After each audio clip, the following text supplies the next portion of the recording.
Hey, what's going on, everybody, and welcome to the RC Retro channel. Boy, do we have an awesome episode for you. The Tamiya TA08 Pro just made its way to the channel, courtesy of Fix-A-Phil, one of the gentlemen that we race with. And as we expand our horizons onto on-road racing, Phil went out and purchased this and thought it would be a great idea to build it on the channel. So he's allowing me to build the chassis. However, for the rest of it, the electronics, painting of the body, fitting the wheels and tires, he's going to do that because that stuff does not come with this kit.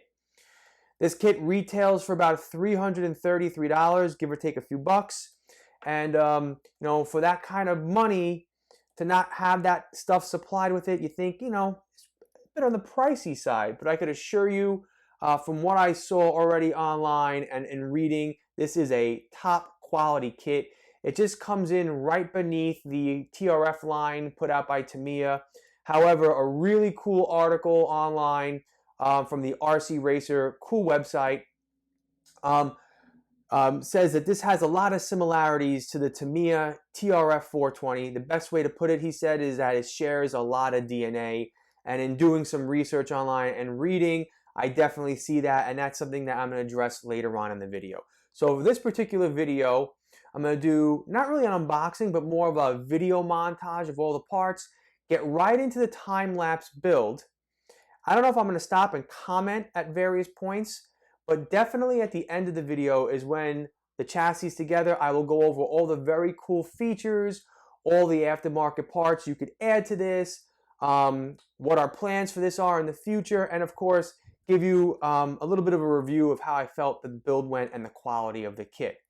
I could assure you that there will be a follow-up episode once Phil gets this back and puts the electronics and his radio system in there and paints a really cool body. We will get this out, on the blacktop, tarmac, whatever you want to call it.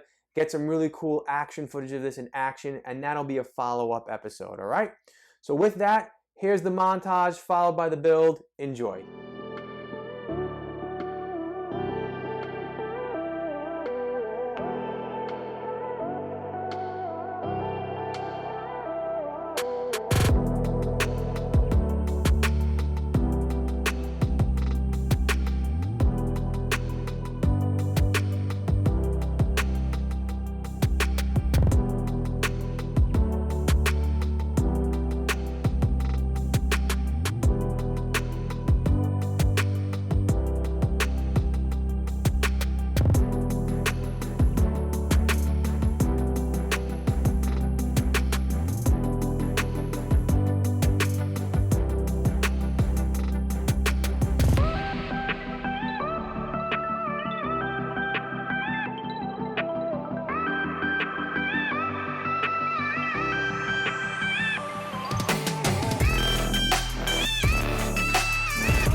Well, this build is done, at least the rolling chassis is. For the TA08 Pro, that's what you're going to get. Just a reminder, it's only the rolling chassis. Everything else that you need to get this kit up and running, you're going to have to supply yourself. The radio equipment, the electronics, the tires, and the body as well. My mistake, I said that this kit did not come with wheels at the beginning. When I opened it up, I realized that wheels were included, so at least you got those. But for the price, here's what I'm going to say. It might be on the pricey side, but after building this, I think it's well worth it. It is definitely a nice, high quality kit, and we'll talk more about that in a second. Right now, I just quickly want to go into an overview of all the really cool features of the TA08 Pro. First off is that it is completely hex hardware, which is a nice touch considering that everything I'm used to with Tamiya are screws. So I'm a big fan of hex hardware. I know that the Kyosho Legendary series, which I built a couple of their kits, use hex hardware, so it's really, really nice. Everything is really, really flush and smooth. Just gives it a nice touch overall. Now, as far as the front bumper, it's new to the TA08. It has these little foam inserts that come out going all the way across. Well, let me see if I can get one here. Boom. So we'll just leave that out for right now. Also, there's a new aerodynamic bumper support underneath here that lets the air flow more freely underneath the car, making it a little bit more aerodynamic. The body posts in the front and the rear, you could actually unscrew the bottom, lift and twist 180 degrees, and it'll adjust these posts to lean forward a little bit like that, which will give you 2 millimeters in the front and 2 millimeters more in the rear. So this way you could put on a little bit of a bigger body. Now again, just as a reminder, this kit does not come with a body, so you could either put your standard body on here, your standard size body when the posts are straight up and down, or you adjust them to be a little bit bigger. As far as the diffs in here, well, the front diff, you use 100,000 weight oil, and in the rear diff, you're going to use 3,000 weight oil, and you're going to use a thicker oil in the front because that gives the car more stability, especially coming out of the turns. Now, your front arms are both symmetrical, so it doesn't matter which side you put them on because they're identical, so there is no left or the right. As far as your upper arms over here, instead of using traditional turnbuckles, they have this new A-arm design. And for you to adjust your camber, all you would have to do is take an Allen key or an Allen driver and stick it right in here, and there is some hardware in there, and you just turn it, and that will adjust your camber. And the same thing is for the rear, where you can see right in here is where you would put your Allen wrench or your Allen driver to adjust. Now, your steering knuckles in the front are made of carbon fiber reinforced plastic, which obviously give it a little extra strength compared to regular plastic. And you also have steering knuckles in the rear. Now, these are held stationary because of these turnbuckles over here, but this is where you would adjust your toe. Okay, now there's actually two ways to adjust your toe. You can use these turnbuckles right here, or, and it might be a little hard to see on here, but right inside here, you have these little pills or little sleeves, okay, that you would put in there, and that's where your rear arms sit in, and they give you like a whole sprue of these where you have different degrees. Right over here, I'm not sure which degree it's in there. I just built this as kit spec, but you could either use these or adjust a turnbuckle right over here. So that's a nice little interesting feature for tunability. And of course, we have these super short big bore shock dampers that are nice and blingy with the blue anodized caps on them. Okay. As for the steering in the TA08, well, it's the same as the TA07, so any aftermarket hop-up parts for that can be used in here for the TA08. As we move to the center of the chassis, you'll notice that it is V-shaped, and that allows you to put more weight towards the center and allows for more responsiveness when turning. This also means that your electronics and your battery are on an angle about 10 degrees, and that's going to allow you to reduce surface contact when cornering as well. So this car is very responsive. Right away, you'll notice that the spur gear is in front of the motor, and the motor also has an adjustable motor mount over here, where all you have to do is loosen these two screws right here, and this slides in and out. On the other side is where you would put your battery, and this is also adjustable, so you can fit a NIM in here, or you can do a hard pack square LiPo. These posts right over here unscrew, and you could adjust the height. And using a NIM battery, if you need to, you put a little felt padding in here just to keep it in place. I already put a little felt padding right over here when I was testing this out before. When you flip the car over, you'll see three openings, one underneath the rear diff, the center spur gear, and the front diff over here. And that's just so that any debris that gets in, such as little rocks or anything like that, can freely exit the car. So as far as the build quality, here's my take. You could definitely see the difference in plastics between this kit and the other Tamiya kits that I put together on the channel.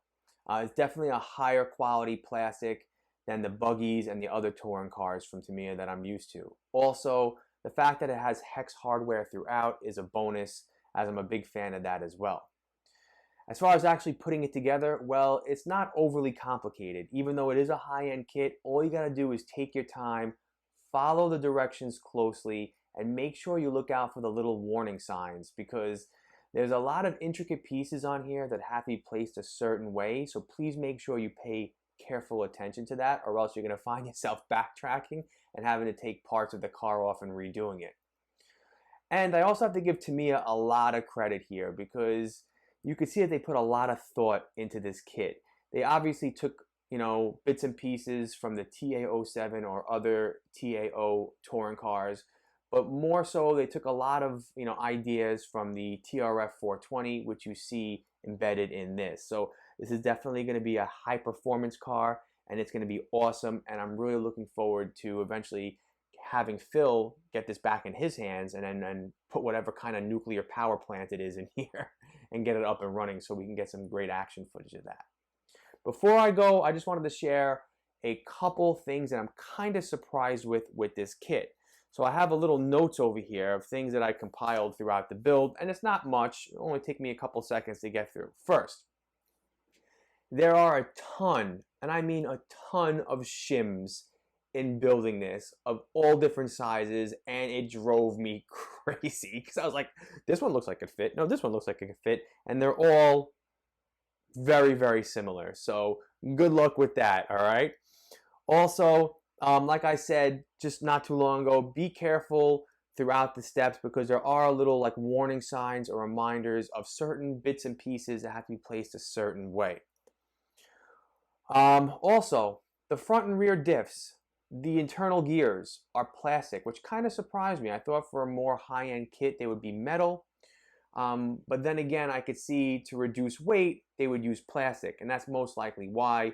At first I was kind of like, huh, that's a surprise to me. So, but then again, like I said, probably because of weight, to cut down on weight on this car, because after all, it is super light. I know I don't have a motor and electronics or anything in here, but this is very, very light. Okay. Also, while they do give you ball bearings, okay, you would think it was completely ball race throughout. There are actually, where did I write this down? Metal bronze bearings, or bronze bushings, I guess you can call them, used that are located between the differential joint and the main diff housing. So I was a little taken back with that, because it's such a high-end kit for like $300, and I think it was around $330, I think this kit is. You'd think that it would be completely ball race, but yet they skimp out on 4 little areas of the car and give you those metal bushings. I don't get Tamiya. Why couldn't they just include the 4 bearings, right? And finally, and this one was the kicker for me, as I've never experienced anything like this before, but when building those big bore shocks, you're going to have to drill your own hole to make your own bleeder cap for the shocks, and you're going to need a 1mm drill bit. So I've never had to do that before on any other Tamiya or Kyosho kit that I've built, so that was kind of new for me and kind of threw me for a loop. And if you're looking at your standard drill bits, I think the smallest size that come like in kits is like 1/16. So you might have to run out to your local hardware store to pick up that 1mm drill bit, okay? So I thought you should know that. All right. Now, as far as this, it's going back to Fix It Phil, one of the gentlemen that we race with here on the channel. Again, this is his. he let me have it to build it here on the channel, and we want to do a running video next. So it's going to go back to him. He's going to put in his own electronics, paint up his own custom body, get some tires on here, and then we're going to meet up so this way we can get some action footage, which I'm really looking forward to. So hopefully that video will be out, very soon. All right, well, I know it was a rather lengthy video with a lot of information, and that's because there's a lot of very cool features of this car. So I hope you enjoyed it, and I hope that if you were interested in getting a TA08, you're going to pull the trigger now and get one, all right? So again, give the video a thumbs up. Please hit the subscribe button if you're not a subscriber. And everyone, thank you so much for your support. And of course, I'll see you all in the next video. Take care now. Let's go, let's go.